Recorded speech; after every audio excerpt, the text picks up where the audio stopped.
A man was asked one day either to choose to live forever or to live the way life already is, like with the possibility of every day or any day being your last day. Do you know what he chose? You're probably right. Or not? So he chose that he would like to live the way things already are. He would like to live in the suspense, knowing that any day could be his last day. And the interviewer asked a follow-up question and said, why? Wouldn't you want to live forever? And he said, if I knew that I could live forever, I would not do the things that I do now. I would not prioritize the things that matter. Because I'm only doing these things that matter because I know that I could die at any day. So I want to leave a print mark before I leave. You get that? Now, many of us understand this, and there's another portion of us that don't. Do you actually know that any day could be your last day? And this could be as a scary question as scary can get, but it's true. Every day that we live is less the days that we are supposed to live. But following the response that this man gave, it is true that when you have the agency of now, the fierce agency of now, as Martin Luther King Jr. would call it, you would prioritize to do the things that need to be done, regardless of how you feel.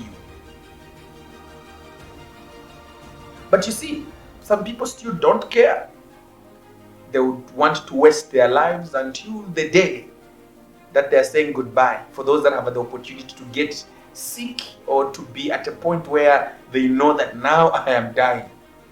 That is when now people begin to say things that they should have said. You've probably heard people that would call everyone else to ask for forgiveness for the wrongs that they did while they were alive.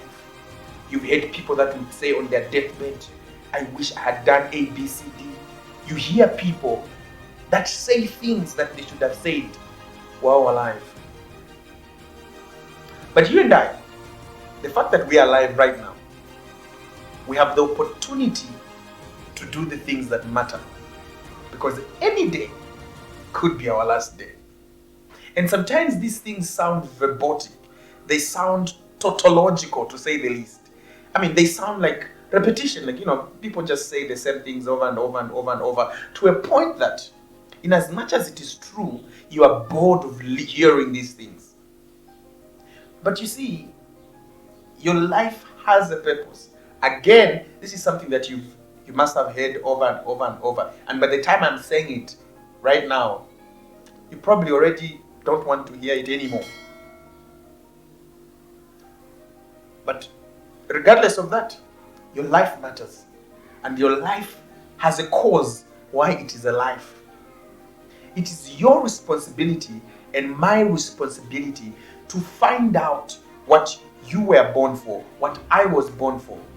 And if you already know what you are born for, it is your responsibility to work out that particular cause until you accomplish it before you die. In fact, in one of my books, I say, if you die before you become what you were born to be, you haven't died. You've just been killed. And many people never just died. They were killed. And Miles Monroe, to this effect, may his soul rest in peace, he said the richest place on earth is the graveyard. Because right there are songs that were never sung. Right there are books that were never written. Right there are I love yous that were never said. Right there are dreams that were never realized. And many people say these things over and over and over in different words. But still most of us decide not to do anything about it. In fact, some people have the audacity to end their lives. And I know we go through different things and we have different levels of endurance. But the least you can do is to take your own life.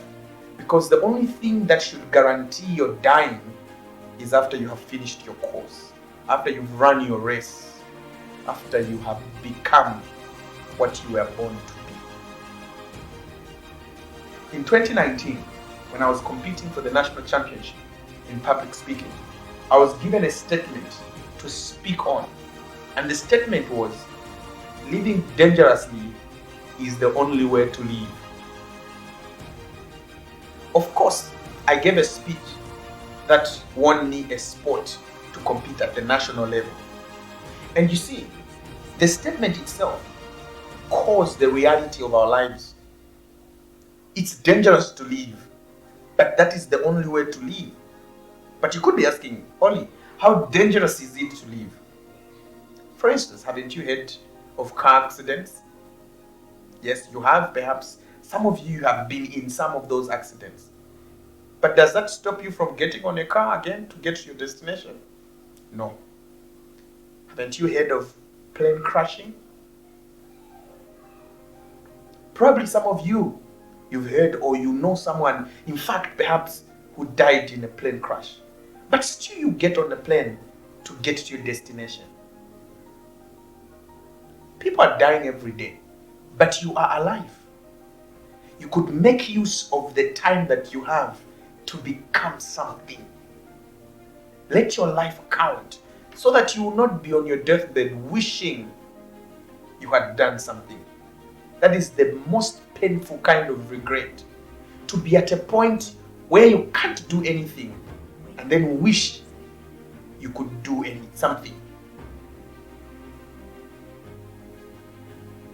Many people say you only live once. Well, to some degree that's very true, that you only live once. But let that once count. Now, there are very many comics and many memes where people say, whatever I do with my life, I don't care. It is my life. Of course it is. But your life counts for something. Don't you ever think of yourself as worthless. Otherwise, you would have not been born. There would not be a need for you to be born. But the fact that you're here, the fact that you're alive, it's a sign that your life is meant for something. And these are not just mere words. If you don't believe it, check stories of the people, some of whom they have become global icons and global authorities. Some of them, they were at a point where they never believed they could be anything.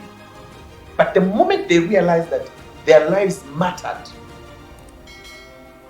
they became authorities, they became icons, and they became relevant to their environment. And it could be like you. You could be thinking, what could I be? Or maybe you are something, but you are under living. You are living, but that is not your most top-notch potential that you could live. And you're like, no, I'm okay. There's more you could be. The only competition that we have is our previous selves. Don't compete with anyone else. Your best competition is yourself. When people greet me, I actually answer, I am better than yesterday. Many people think it's just a way of saying things to sound unique. In fact, no, it's not.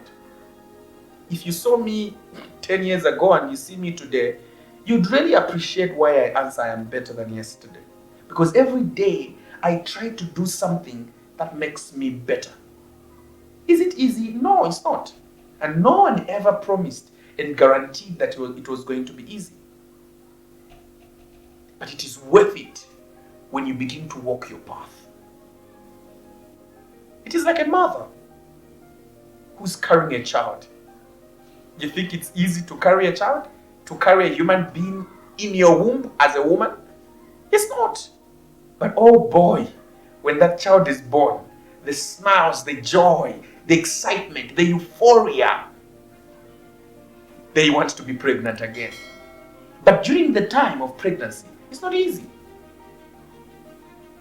So you could be wondering why you feel discouraged doing things that you know you should be doing, why you feel already exhausted before you do what you're supposed to do. It's okay. Sometimes you fail, and there'll be many of these times that you will fail. It's okay as long as you don't give up.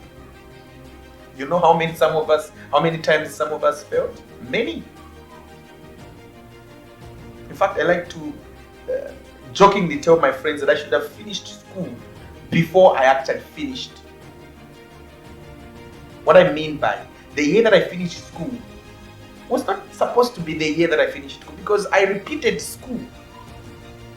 In grade 7, I repeated because I failed, but I never gave up.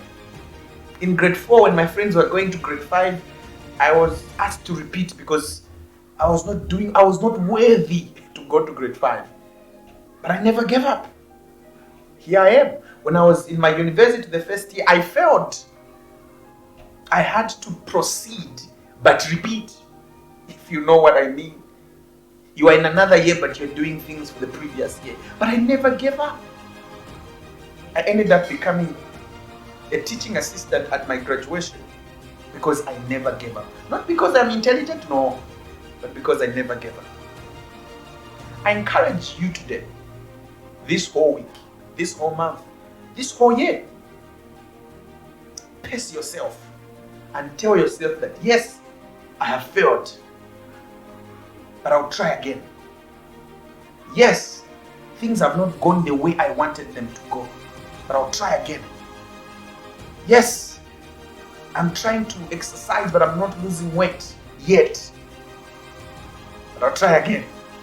Because it is with consistency that we realize the results of a thing than just the activities themselves.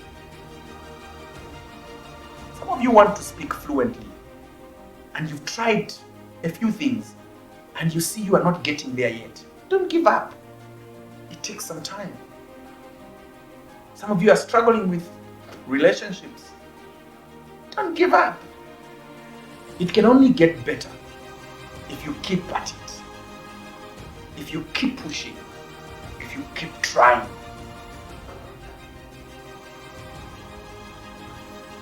And that should be your mantra.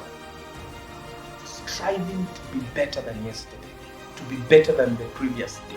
Because living dangerously is the only way to live. And knowing that you could die any day should be your motivation to do the things that matter while you have breath. My grandfather's name is Monga, and my name is Oli.